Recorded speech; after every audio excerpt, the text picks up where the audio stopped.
The story I'll be reading today is The Great Christmas Pudding Rescue.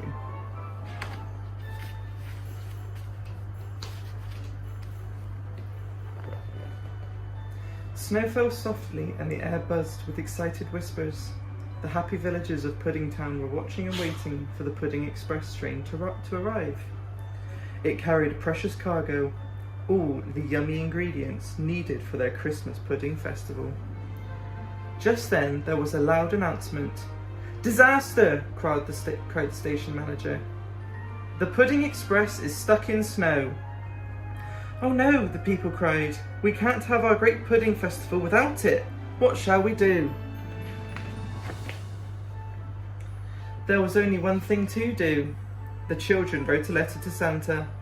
It said, "Dear Santa, the Pudding Express is snowed up at Jam Junction. On board are all the ingredients we need to cook for the giant Christmas pudding for our great pudding festival. We can't have a pudding festival without a pudding. Please help, from the people of Puddingtown."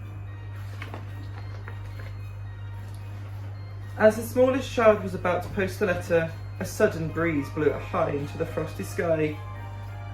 Maybe it happened because they were hoping and caring, loving and sharing.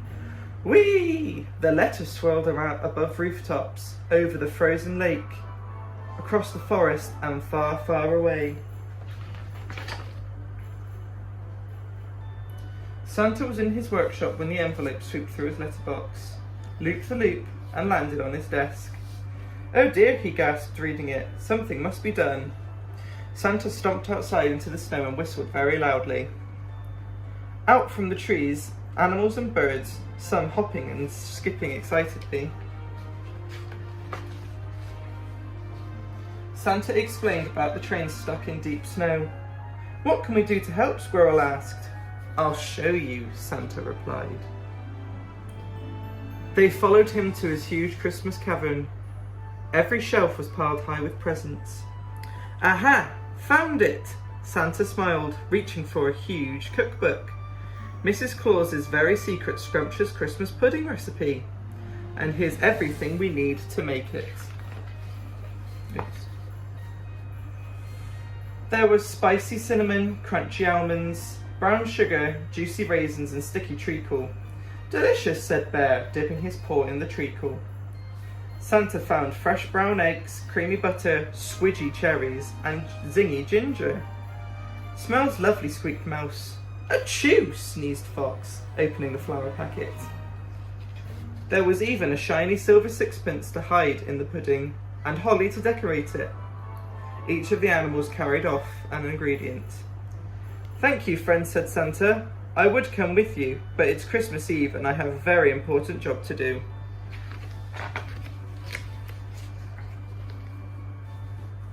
The animals set off for Puddingtown, but with a few mishaps along the way.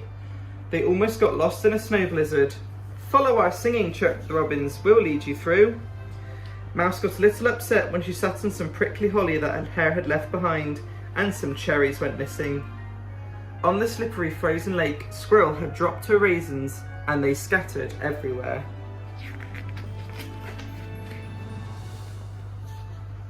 But they had lots of fun too, skating across the frozen lake, egg juggling competitions, whoops, they've cracked some, and snowdrift jumping.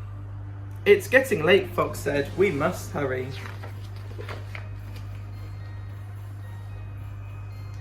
At last they saw the twinkling lights of Puddingtown.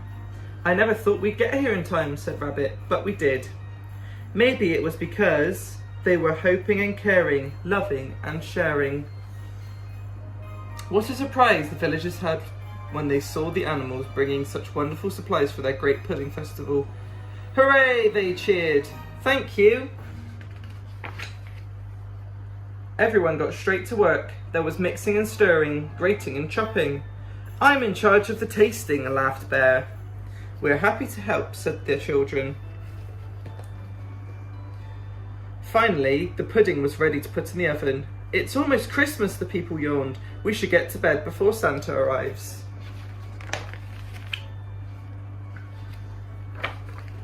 The Town awoke to the sound of robins singing happily. It was Christmas Day. Santa had visited overnight and left presents for everyone. Snow sledges, laughed the children. Raisin cookies, smiled Hedgehog. A giant tub of treacle, said Bear with a sticky grin. In all the fun and excitement, they had almost forgot about their pudding. Everyone waited and with bated breath to see how it had turned out. The pudding was enormous! It's our biggest ever, the people cheered. It was hot and steaming, and the yummy smell made everyone feel hungry. I can't wait to taste it, grinned Bear. No one could. Hooray! It was the best Great Pudding Festival that Puddingtown had ever held. The day was filled with feasting and friendship, sparkles and smiles, singing and dancing. Best of all, the pudding tasted delicious, and there was more than enough for all the people and animals. Even I can't eat another crumb, Bear sighed. We found the silver sixpence, squeaked the mice happily. What a magical day we've shared, the villagers said to the animals. Thank you for helping us. You saved our great pudding festival. The animals smiled. Maybe it was because everyone had been hoping and caring, loving and sharing, that together they had all the right ingredients for the perfect Christmas. And maybe, just maybe, if we begin hoping and caring, loving and sharing, then our dreams will also come true. The end. Thank you for listening to my story this evening, and I hope you've enjoyed it. Good night, and I'll see you again tomorrow. Bye.